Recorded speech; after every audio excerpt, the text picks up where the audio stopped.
you've made it to step 5. So far, you guys have done great. You have created your site, you've created your folder, you've got your planning Google Slides document up, and in this last resource, we made our form, we got set up and ready to go. So right now, I'm looking at that subfolder in my Google Drive. I've got 3 documents here now. If you're not seeing your form here, make sure that you click on your recent files. And in your recent files, it should be that first form, unless you're doing something simultaneously. And just do that same process where you right click, you go to move to, and you get it moved to that specific folder. That way you can keep track of where we're at.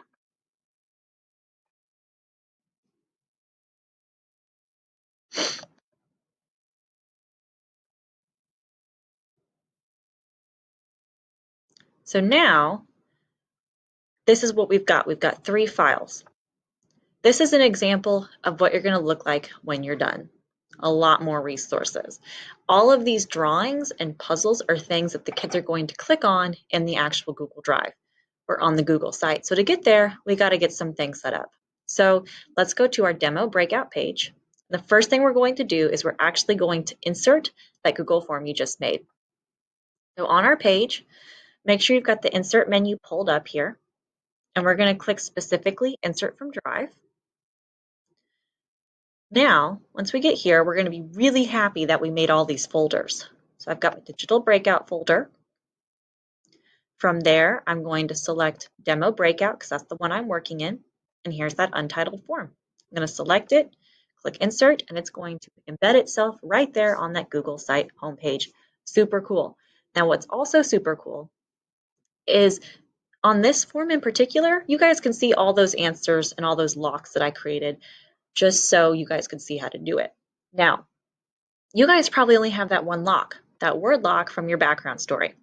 As you're working through your planning template and you get your locks brainstormed, and then you go to your Google form and you fill this out, what's nice about all of these Google resources is that they update in live time. So the form on the site will continue to update as you work. You might have to refresh it occasionally just to make sure that it is showing up. So our next step is to create all those beautiful images and puzzles that the kids are going to actually be interacting with on this resource. So to do that, we're going to need to go to Google Drawings. For that, you can choose to open a new tab and go to drawings.google, or if we want to keep it simple and we want to make sure that everything lives in this folder, here's what I recommend doing. Stay in your digital breakout folder, click New, let's come down to More, and select a Google Drawing. Any Google Drawing that you open in this manner is going to automatically pop up in that folder. See? Well, we might have to refresh it.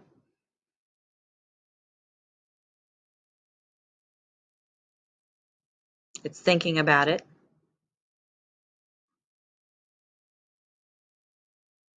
It's still thinking about it. Well, maybe it will show up after we get it made. But so as we work through this, the very first thing you want to remember is to leave it untitled drawing. Kids are sneaky and kids are smart. If we go through and title it lock number 1, drawing number 1, the kids are going to figure out which is which, and they're going to be able to answer it so much quicker than if we just left them all untitled drawing. So the very first thing you have to create for your lock question is the image. This is what's going to show up on the actual homepage. So the easiest way to do this is you can upload your own images if you have them. So insert image, upload it from computer. But if you don't, we can totally search from the web. So one of my questions that I was typing up random answers for, I typed up snails. So I'm going to search snails. Now, all of these Google images are going to be ones that are free to use and modify, so I don't have to worry about citing them and all that fun stuff. So I'm going to find a snail that I think is cool. Let's see. I like this snail. Not sure why, I just do. I'm going to click on it. I'm going to insert it. And this is going to be part 1, my image. The next part is the link or the text or the clue. So there's going to be a second Google Drawing. And what I'm going to do here is I'm going to create the page where the kids interact. So there's lots of options I can do here. I can create a text box similar to what you saw with my Instagram. The kids came here, there was a little blurb about our Instagram page, and there was a hint that said, go to the WRHS Instagram page. From that, they were able to find information. So I could type out another blurb where the kids have to look for information. Or if I feel like being creative, I can go to the idea page we talked about earlier, and I can insert a puzzle. Here's an example of a puzzle that you could create for your students. This is called a spiral puzzle. What I did was I went to the web page and I was able to type out this story. So it says there are several great resources available to you on your Washington Rural High School library homepage.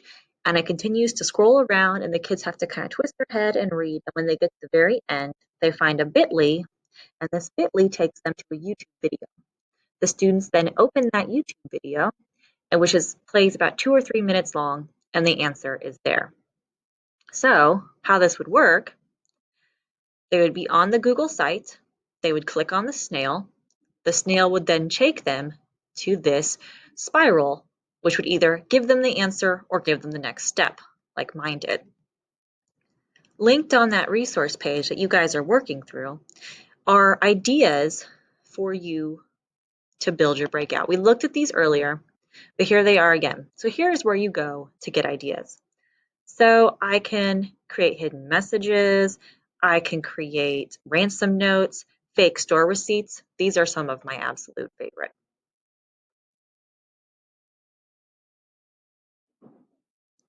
And basically how this works is I fill out all this information about where I was spending my money, how much it cost, and then I would download this image and I would save it onto my computer.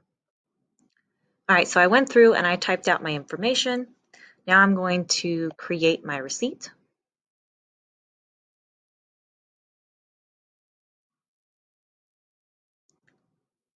And here is my receipt for Snails for Us.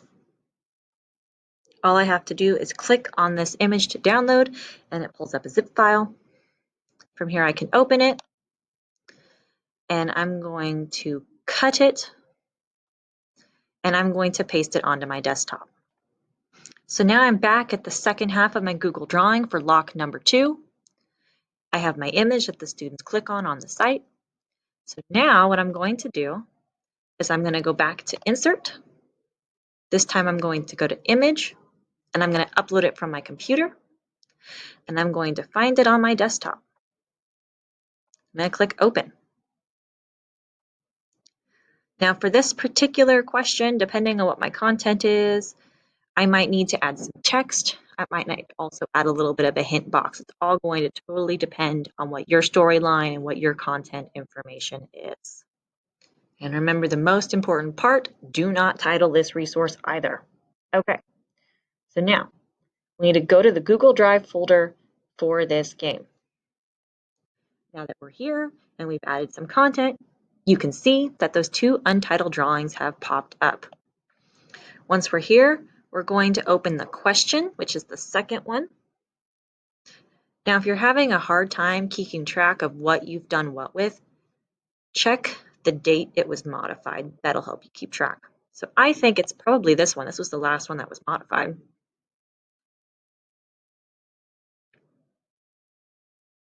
Wait, yep, this is the question. Remember, you have 2 parts. You have the image that the kids click on the web page, and you have the question that they interact with. It's the puzzle or the text or this receipt that I inserted here. Now in this top right corner where it says share, I'm going to click on it. I'm going to skip, do not name before sharing. And from here, I'm going to change it so people can view it. So I'm going to come down here where it says get link. And I'm going to change this to Auburn Washburn USD 437 because they should all be logged in by this point.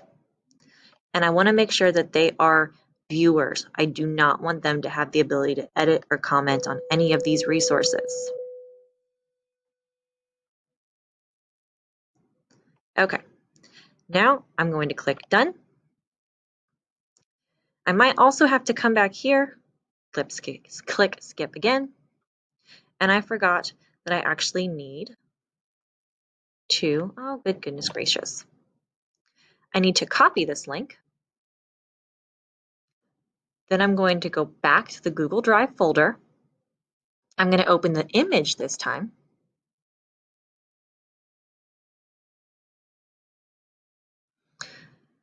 Now, over the image, I'm going to insert a text box.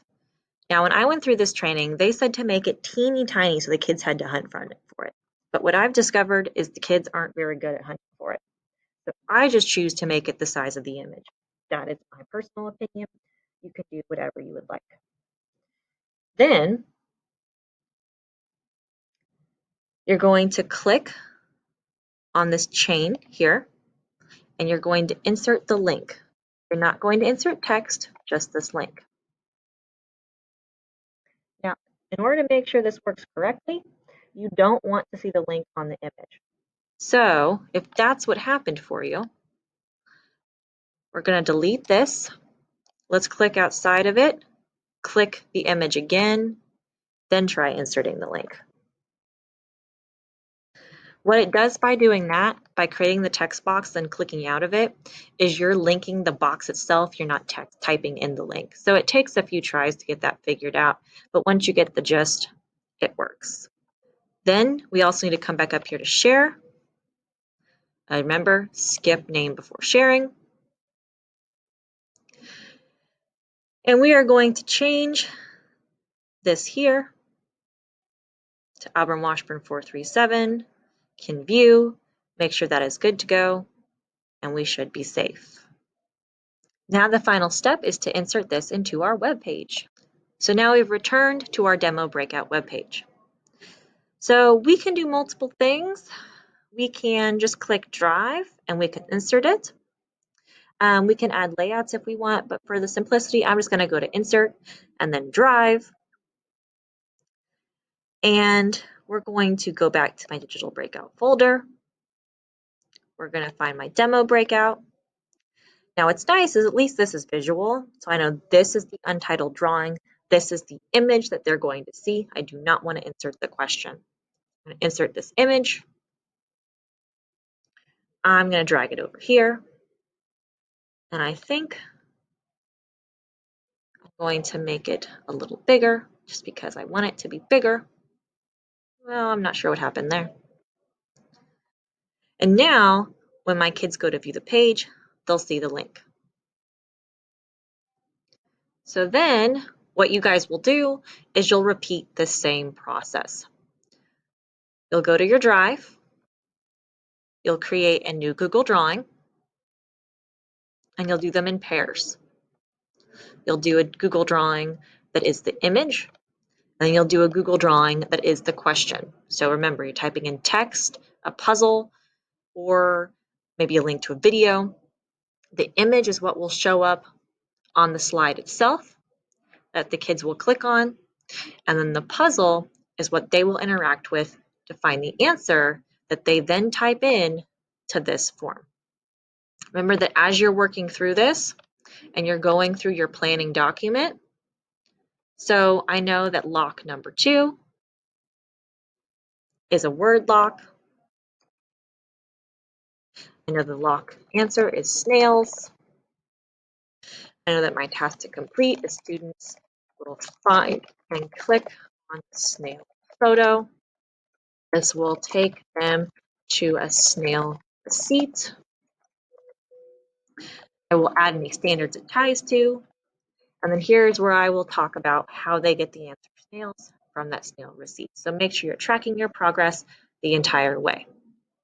The final step that you're going to complete once you have all your locks, all your images, is to come back to this folder and turn on sharing so that way the kids can see your picture. To do that, we're going to come up here to share. And we're going to make sure that this says that anyone in this group with this link can view. And I know that that is my Auburn Washburn link. Now, if your kids are using this at home and they don't log in, you could change it to anyone with the link. But I'm going to leave it here. And what that is going to do is it's going to make everything in this folder shareable. So now we have to figure out if it works. So here we go. We're going to go back to our site page. We're going to click on Publish.